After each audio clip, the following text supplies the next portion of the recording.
Halo semuanya, selamat datang di podcast Sharing with Us episode 2. Nah, pada hari ini aku akan mengajak kalian nih untuk menyimak materi yang akan dibahas pada podcast hari ini. Sebelumnya, perkenalkan nama aku Kezia Nabila sebagai MC pada podcast hari ini.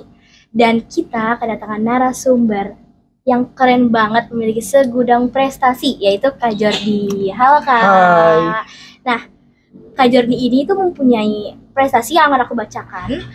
Yang pertama itu tuh menjadi Duta Genre DKI Jakarta dan Jakarta Selatan tahun 2022. Dan kedua, menjadi Duta Genre Indonesia tahun 2023. Nah, Kak, aku mau nanya nih, kesibukan Kakak sekarang ini tuh apa sih? Oke. Kalau soal kesibukan ya, sebenarnya apalagi kita nih sebagai remaja gitu kan. Aku sebenarnya kita kan masih seumuran nih, tapi aku statusnya udah mahasiswa. Nah, sebagai mahasiswa ya pastinya aku tuh sibuknya pertama kuliah. Nah, jadi sekarang itu aku kuliahnya di dual degree di Sampurna University dan University of Arizona. Kalau aku tuh kuliahnya di jurusan bisnis dan aku udah di tahun ketiga, dimana aku udah semester 5, yang dimana kayak udah sibuk banget ya gitu loh. Soalnya tuh karena aku udah masuk ke Arizonanya, jadinya tuh kuliahnya cukup hektik. Karena kan kita bener-bener singkat, bener-bener matanya tuh padat banget, tep. Jadi kita akan sangat sulit ya kalau misalnya kita nggak keep up, apalagi kalau misalnya kayak sibuk di luar akademik. Jadinya kita juga cukup padat dan harus keep up sama nilai. Terlebih lagi karena aku penerima beasiswa full juga, jadinya aku harus tetap ngejaga agar akademik aku aman gitu. Nah, untuk di luar kampusnya, aku itu ngikut yang namanya Forum Generasi Berencana atau Forum Genre, yang dimana di Forum Genre Jakarta Selatan, aku tuh menjabat sebagai Duta Genre Jaksel yang sudah kamu sebutin tadi, dan juga Duta Genre DKI Jakarta, dan puji Tuhan baru aja kemarin nih, aku menang juara 3 putra di Duta Genre Indonesia tahun 2023. Oke, wah keren banget ya Kak. Puji Aku Tuhan. mau nanya juga nih, karena Kakak ini kesibukannya padat juga ya. Nah, bagaimana sih cara Kakak, tips Kakak tuh untuk mengatur waktu Kakak supaya lebih efisien? Karena banyak kegiatan. Oke. Time management. Kalau ngomongin time management tuh agak agak riuh ya gitu. Karena ini tuh masalah semua remaja zaman sekarang. Kadang kita tuh waktunya kayak ngerasa singkat banget nih gitu. Kita tuh kayak butuh waktu untuk rebahan, butuh waktu untuk belajar, butuh waktu untuk ngerjain PR lah, untuk organisasi lah gitu kan, macam-macam lah pokoknya. Tapi intinya kalau untuk ngebagi waktu itu sebenarnya tipsnya simpel banget. Salah satunya adalah dengan membagi porsi dan kenali diri kita lebih dalam. Nah, kadang kita jadi remaja tuh suka banget kayak gini. Kita itu nggak tahu kan diri kita seperti apa. Kadang kita tuh nggak tahu kekurangan kita saat ini tuh apa, kelebihan kita apa. Kadang kita tuh sering banget FOMO sama teman-teman kita di sekolah. Kadang kita ngeliat dia ikut OSIS, ih keren banget nih, dia ikut OSIS nih, aku mau join deh gitu. Lalu kita ngeliat anak pramuka, pangkatnya tuh kayak banyak banget.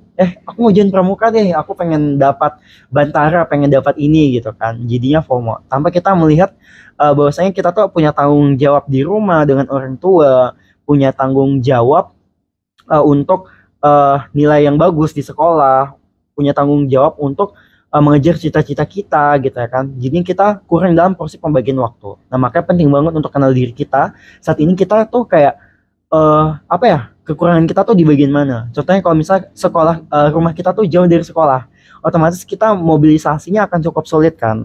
Nah, kita tuh harus memperkirakan waktu gitu. Kalau misalnya aku ikut organisasi yang hektik, yang sering banget ngumpul di sekolah, apakah nanti aku akan sempat gitu kan? Apakah nanti aku jadwal sekolahnya akan keganggu apa enggak? Nah, itu patut diperkirakan. Makanya kita harus tahu dulu kekurangan dan kelebihan kita di mana. Nanti baru kita bisa porsikan nih. Oh, kayaknya dengan diri aku yang sekarang, dengan sumber daya yang ada. Sumber daya ini maksudnya yang diperhitungkan enggak hanya kapasitas diri kita, tetapi kayak sumber daya uang gitu ya kan, dana. Lalu sumber daya juga seperti kualitas diri kita. Apakah dengan diri kita yang sekarang kita mampu untuk sekaligus 5 organisasi misalnya kan, kalau misalnya mampu gitu. Makanya itu penting banget untuk diperhitungkan sebelum kita untuk memutuskan untuk join. Karena kan kalau misalnya kita udah memutuskan untuk join nih, maka kita punya tanggung jawab untuk komitmen dan berdedikasi lah istilahnya. Ya, jadi penting banget ya sebelum kita masuk ke organisasi banyak kegiatan itu kita penting banget untuk mengenali dulu diri kita sendiri, untuk mengatur waktu juga agar enggak berantakan agak dan hektik lah ya gitu.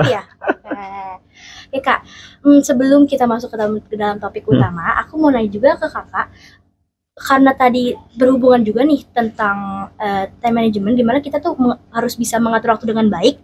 Nah, kalau berhubungan itu juga sebagai faktor sebagai faktor mental kita tuh juga menjadi lebih, perasaan tuh lebih tenang, tidak banyak kendala dalam mengatur suatu kegiatan. Nah, berarti menurut pendapat Kakak nih, betapa pentingnya sih remaja kayak kita sekarang itu tuh harus mempunyai mental yang baik, mental yang sehat.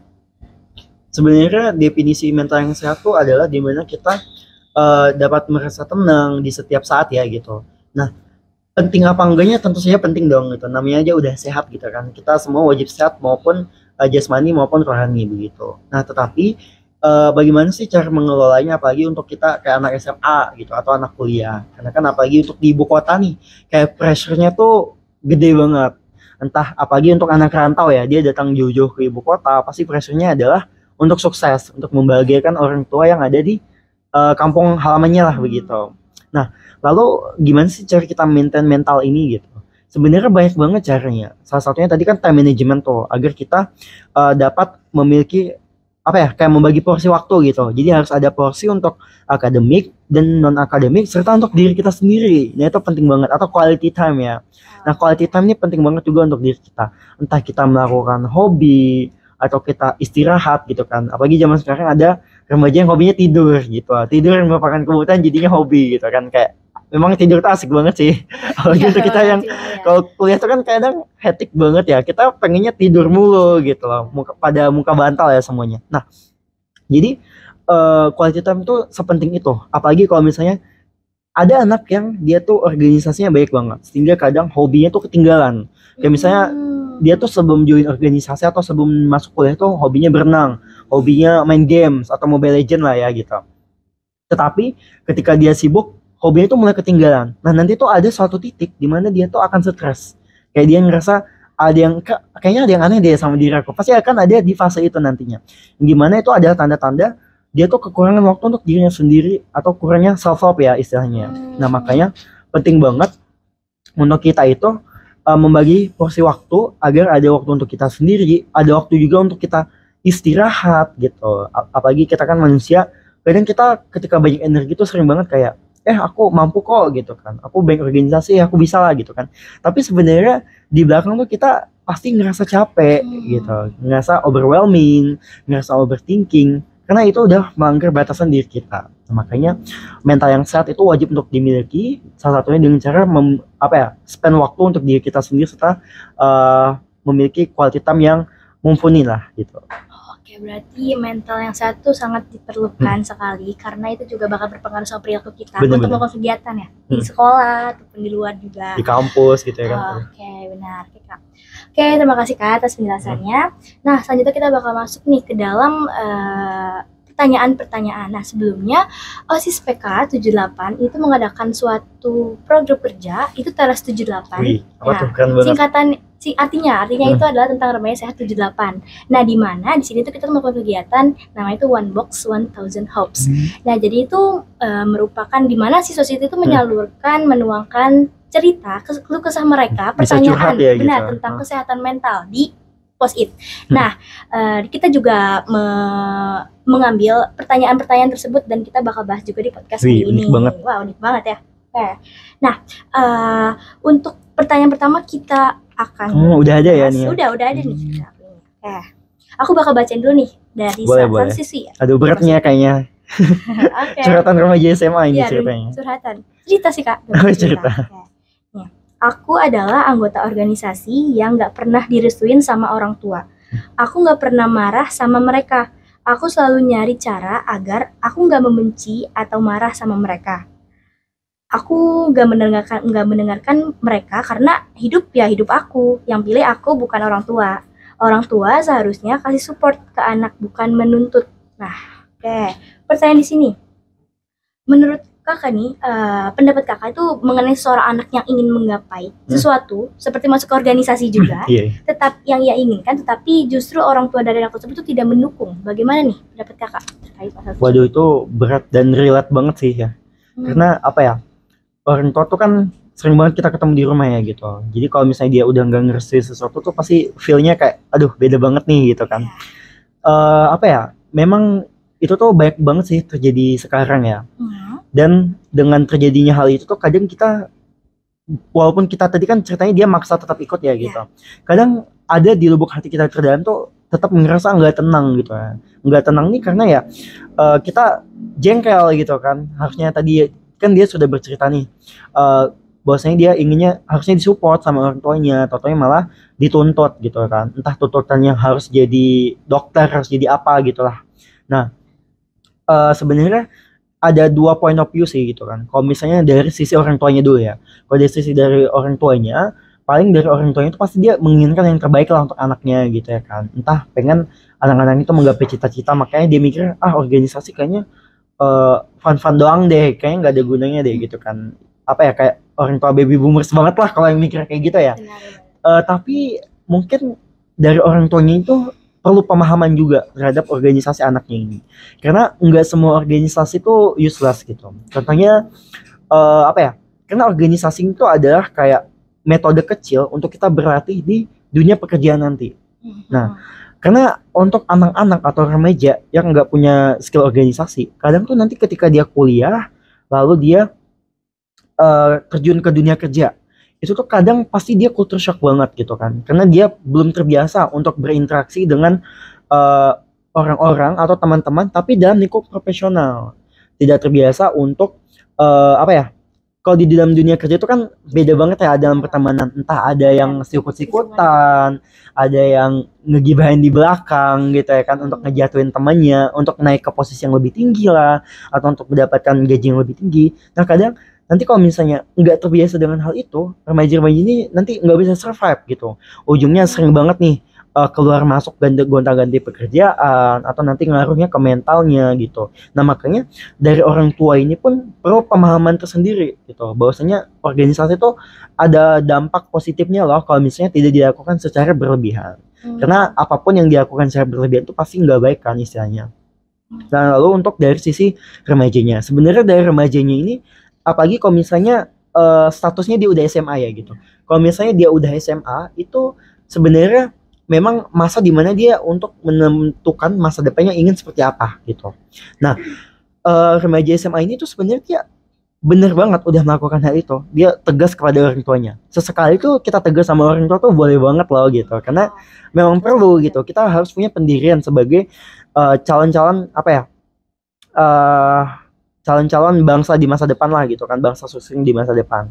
Tetapi memang kadang tuh ada namanya tata krama dan etika ya gitu. Memang kita harus tetap menghargai dan juga menghormati orang tua kita. Cuman ya alangkah baiknya mungkin salah satu solusi yang bisa kita tawarkan itu adalah dengan menjalin komunikasi efektif ya gitu. Komunikasi efektif yang diikuti oleh empati. Nah, ketika kita sudah menjalin komunikasi efektif di mana adanya apa ya, keinginan dari orang tua untuk mendengar, keinginan dari orang tua untuk mengerti, nah itu tuh akan enak banget untuk diskusinya gitu. Karena dari orang tua udah ada pemahaman nih gitu, tanpa adanya paksaan dari unsur manapun. Karena kan orang tua tuh kadang dia capek kerja gitu ya kan. Orang tua kalau udah balik kerja, capek kerja nih, ayah lah misalnya kan, kalau ngedengerin anaknya ngomel pasti kesel gitu.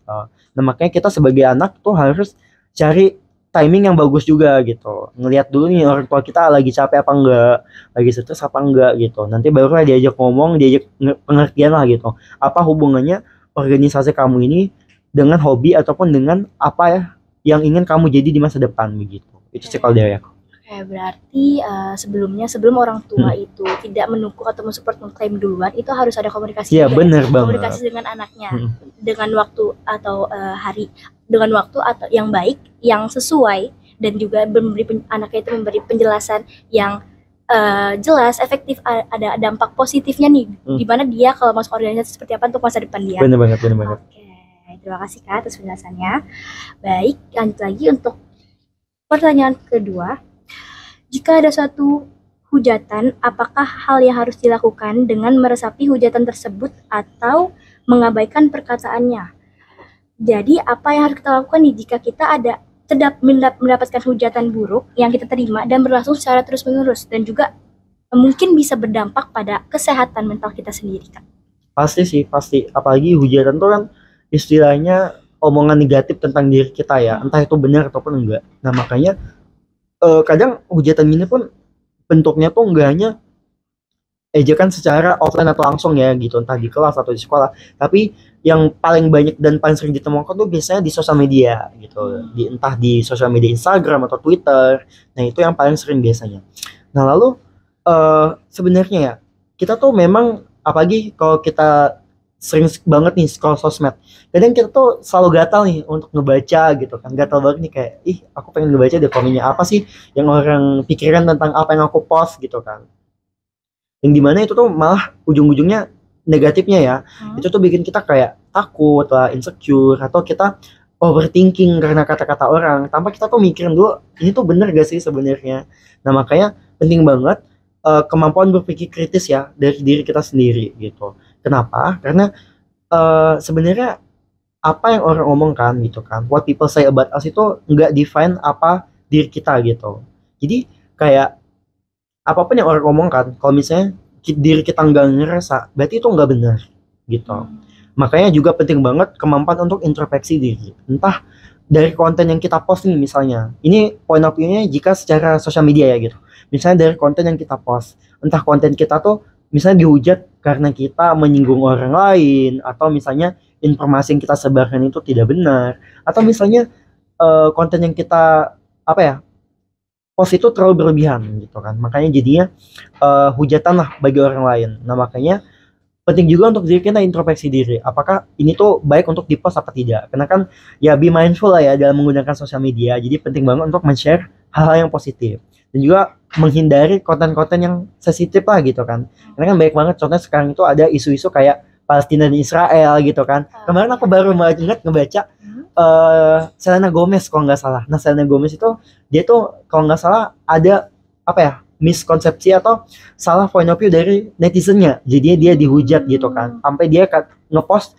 bahwasanya dia ingin istirahat dulu dari sosmed gitu. Nah sampai segitunya kan gitu apa ya dampaknya. Ini untuk kelas selebriti ya gitu, selebriti aja bisa kayak gitu, apalagi kita kan gitu yang komennya dikit tapi kadang nusuknya sampai ke batin gitu. Nah makanya penting banget kita tuh untuk apa ya memilah-milah lah gitu. Ya lebih ke kayak masuk tinggal kanan keluar tinggal kiri aja lah, jadi lewat tapi ada yang kita introspeksi gitu. Kayak misalnya ada orang yang bilang nih kamu kayaknya kontennya terlalu ini deh gitu, kita pikirin nih, kita introspeksi bener gak ya, bener gak. Kalau misalnya nggak bener ya udah nggak usah dipikirin gitu. Kayak kayak apa ya, bacot lah lo ngomong, kalau misalnya kagak bener bodo amat lah gitu.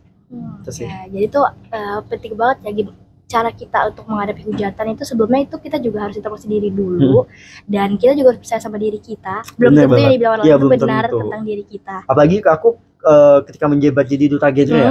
Nah apalagi kalau misalnya naik ke tingkat nasional, kita kan waktu itu kompetisi nih antar provinsi gitu, banyak banget pasti apa ya ceng-cengan atau misalnya kata-kata negatif, entah itu dari teman-teman kita sendiri ataupun dari orang-orang di luar gitu. Nah makanya penting banget untuk kita juga apa ya tetap stay healthy lah mental kita gitu. Jadi kayak yang nggak penting ya kayak yang aku bilang di awal ya gitu, yang nggak penting udah dibiarin, kita tetap mandang ke depan aja, tetap jalanin, karena bener-bener hal itu tuh nggak berpengaruh ke masa depan kita selama kita nggak terlalu ambil pikir atau nggak terlalu di-overthinking mengenai hal-hal tadi gitu.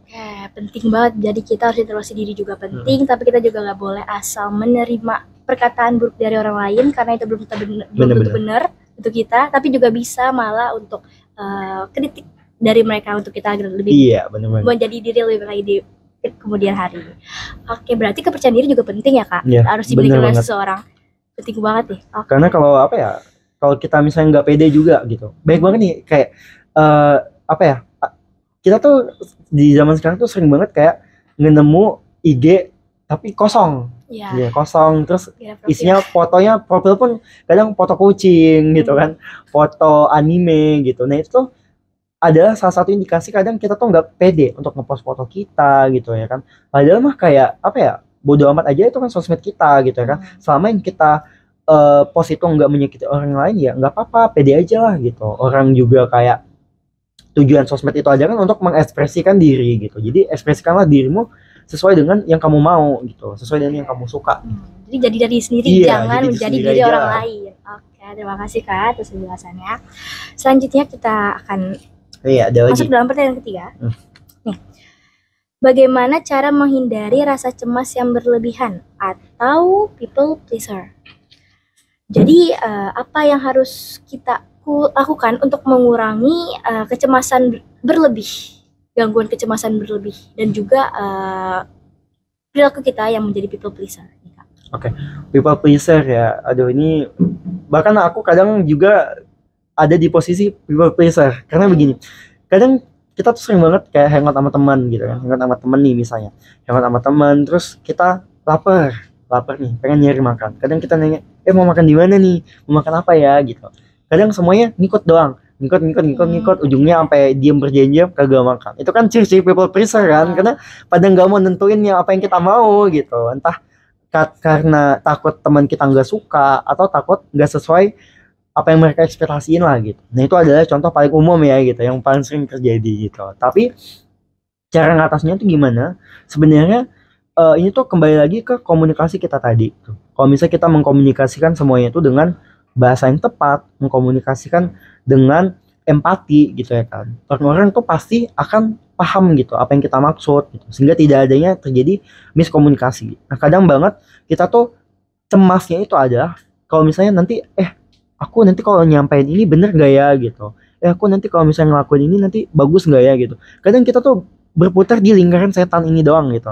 Nah, lingkaran setan ini tuh sangat berbahaya banget karena kalau kita cuman berpikir di otak kita doang, membuat skenario A, B, C, D, E, F, G gitu, itu tuh kadang nanti membuat kita tuh stuck gitu, kadang kita nggak jalan gitu. Ini tuh sering banget juga terjadi di dalam organisasi ya gitu.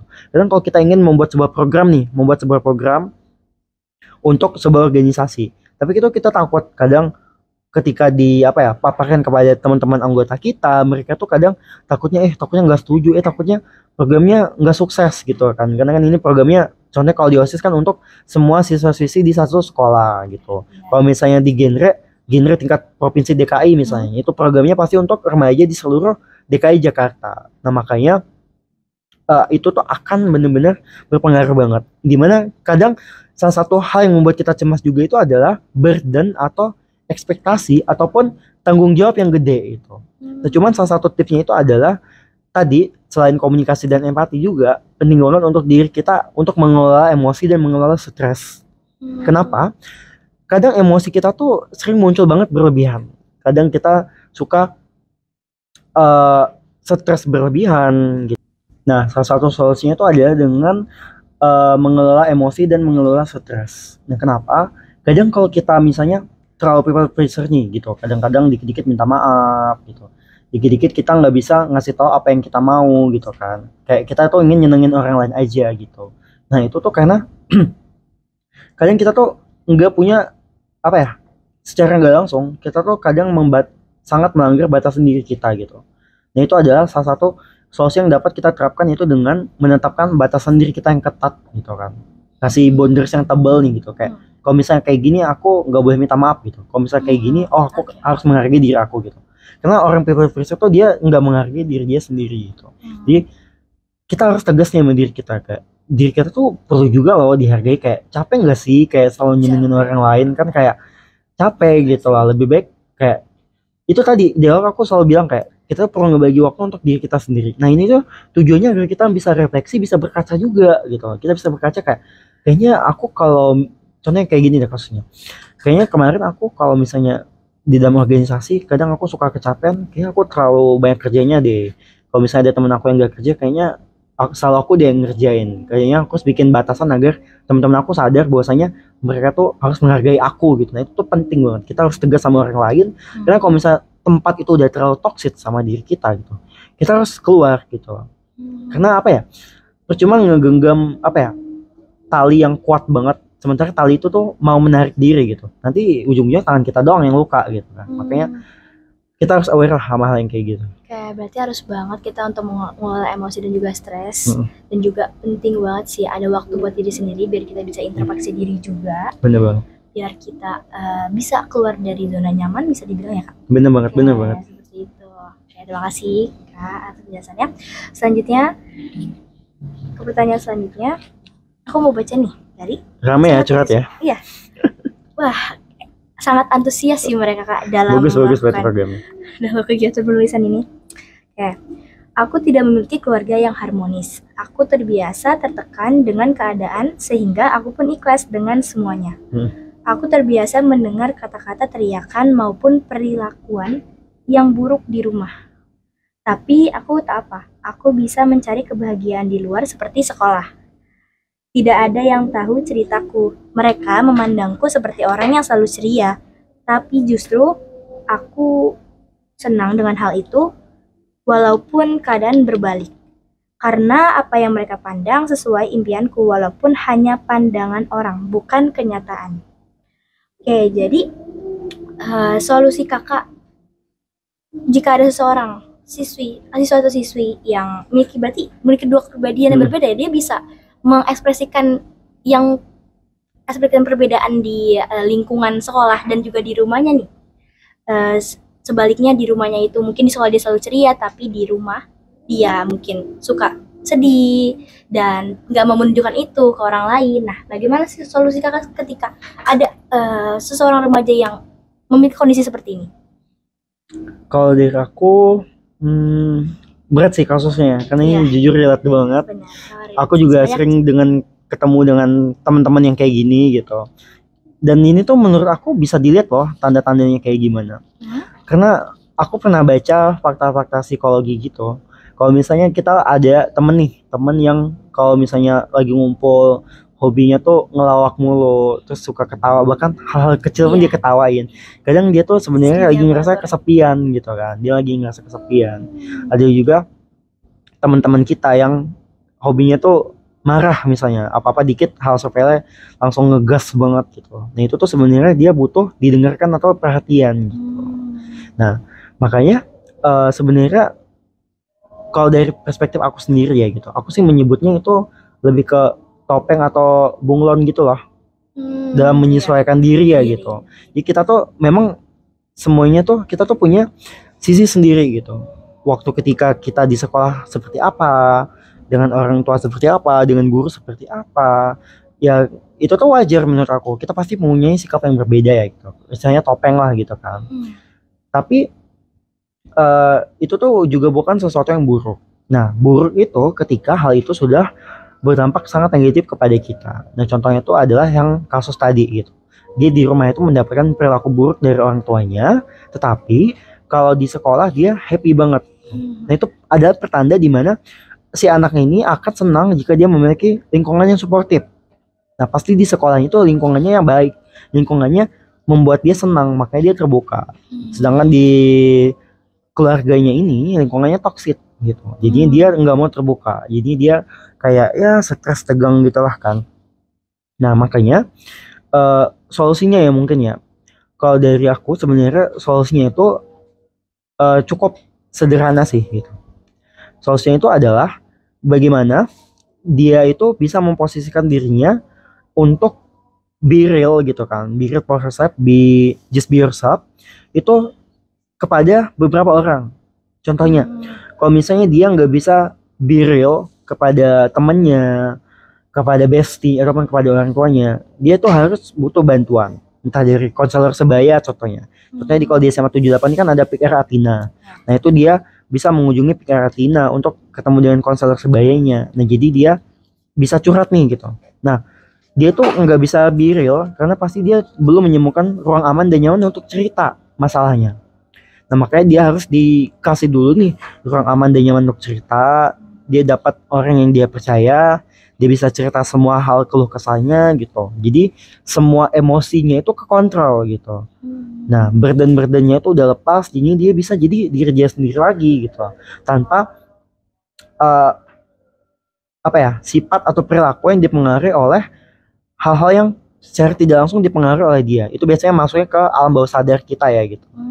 Itu tuh sering banget juga di dalam organisasi. Misalnya nih, kita punya teman yang dia tuh baik banget, terus dia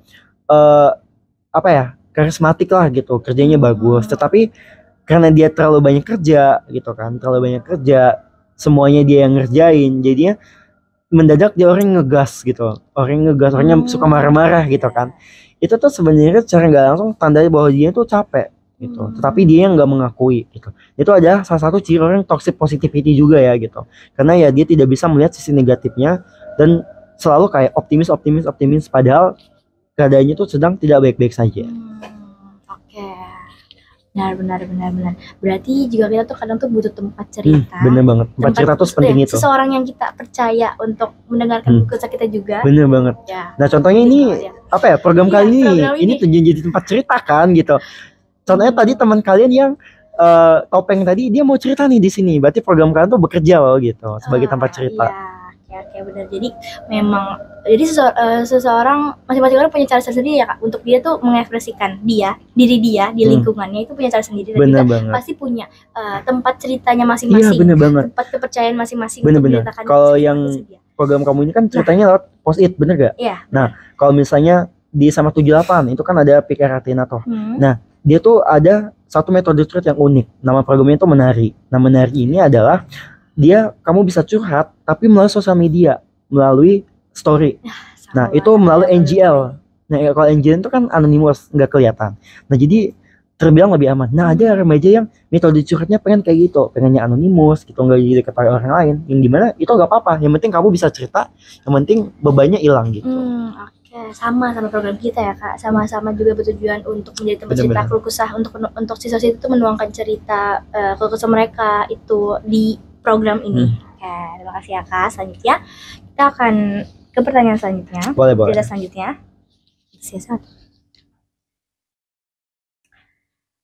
Aku suka ngerasa gak berhak buat disayang, apalagi treat orang di sekitar aku yang kadang care banget tapi juga suka gak peduli sama sekali. Terus aku suka oversharing banget. Satu sisi aku gak enak karena cerita terus, tapi satu sisi aku pengen mereka tahu cerita aku. Berarti menurut kakak, pendapat kakak nih, oversharing itu baik apa enggak sih? Ada baik, ada buruknya itu apa? Seseorang yang dia tuh suka bercerita seperti extrovert mungkin, dia suka bercerita sama teman-temannya, overshare, tapi dia tuh di satu sisi juga sadar kalau dia tuh terlalu oversharing banget nih ke temennya. Nah itu tuh pasti punya berdampak baik dan buruknya dong. Nah kakak tuh gimana? Lebih baik itu dilanjut atau ada batasnya, terbatas gitu kalau dia terbiasa untuk oversharing? Oke.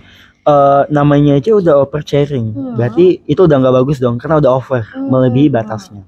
Nah langkah baiknya kita sharingnya itu sesuai porsinya aja. Dan kita tuh juga harus ngelihat tempat.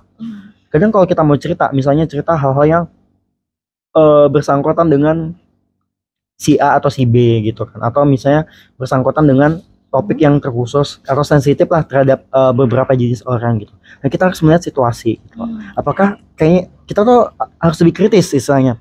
Kita harus mikir kayak apakah ini tuh pas nggak ya kalau aku cerita sama dia gitu. Nah alangkah penting kita untuk mikir 2 kali apakah cerita ini tuh akan cocok pas apa enggak gitu. Dan kita harus ngeset boundaries gitu.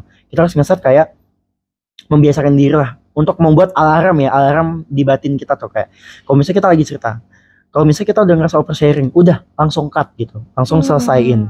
Nah makanya itu penting banget untuk membuat self awareness yang tinggi akan hal itu gitu. Karena kalau kita udah nggak sadar, udah nggak tahu nih apakah kita oversharing apa enggak, nah itu bahaya. Makanya penting banget kita untuk mengintrospeksi diri, salah satunya dengan nanya sama teman dekat kita misalnya. Kita tanya nih kayak misalnya gitu, aku nih oversharing gak ya orangnya gitu. Kalau misalnya dia akuin kalau kita oversharing, itu boleh dibatasi gitu. Bukan berarti kita nggak boleh cerita lagi gitu. Nah kalau misalnya kita mempunyai ruang aman dan nyaman, contohnya itu tadi aku udah bilang bersama konselor sebaya. Nah itu lu mau sharing sebanyak apapun ya nggak apa-apa gitu kan, karena konselor ini beda ceritanya dengan teman. Kalau teman itu kan kita nggak tahu nih apakah kalau kita cerita dicepuin gak ya gitu ya, digibahin gak ya, kan sungguh mengerikan ya gitu. Nah makanya beda dengan konselor. Si konselor ini dia menciptakan ruang aman dan nyaman dan bisa menjaga rahasia kita. Jadi mau kita cerita sebanyak apapun ya akan aman begitu. Makanya kalau remaja-remaja nih, untuk remaja-remaja yang oversharing, boleh banget nih datang ke Genre Indonesia untuk sharing nih di Genre Kontainer, sharing bersama konselor sebaya. Jadinya kalian nggak takut oversharing lagi deh gitu, dan bisa dapat masukan positif juga nih. Ya berarti oversharing tuh memang kalau udah over itu tuh bisa dibilang juga buruk, tapi kita juga harus bisa pandai memilih tempat untuk kita cerita, kita sharing itu kita tuh harus tahu karena nggak memungkinkan kalau teman juga tadi yang kakak bilang bisa aja dia tidak menyimpan sendiri cerita teman tersebut. At least kita juga butuh seseorang yang bisa menyimpan rahasia atau sesuatu yang memang pribadi untuk kita sendiri. Jadi kepercayaan juga penting di sini ya kak. Banget. Oke, jadi kita juga bisa konsultan, kita bisa sharing ke pikir juga bisa. Jadi memang harus pandai-pandai pilih tempat untuk bercerita. Bener banget. Oke, karena tidak semua itu bisa menyimpan cerita yang sudah kita ceritakan oleh mereka. Oke, baik. Oke kak. Terakhir untuk podcast hari ini aku mau minta nih motivasi kakak untuk remaja-remaja di luar sana supaya kita tuh lebih bisa menghargai diri sendiri, untuk kita tuh lebih percaya diri lagi, dan kita juga bisa stabil menjadi siswa yang berprestasi juga baik di akademik maupun di luar, di non akademik ya. Gimana kak? Bisa share? Untuk motivasinya, untuk berprestasi ya tadi ya. Ya benar. Sebenarnya langkah yang kita jalani itu sering banget ketika kita mau berproses untuk mencapai sebuah achievement, itu kita merasa insecure misalnya, merasa insecure, dan kita ngerasa nggak bahagia atau tertekan karena kita sedang ada di zona nyaman. Yang harus kita ingat bahwasanya tidak ada pertumbuhan di dalam zona nyaman.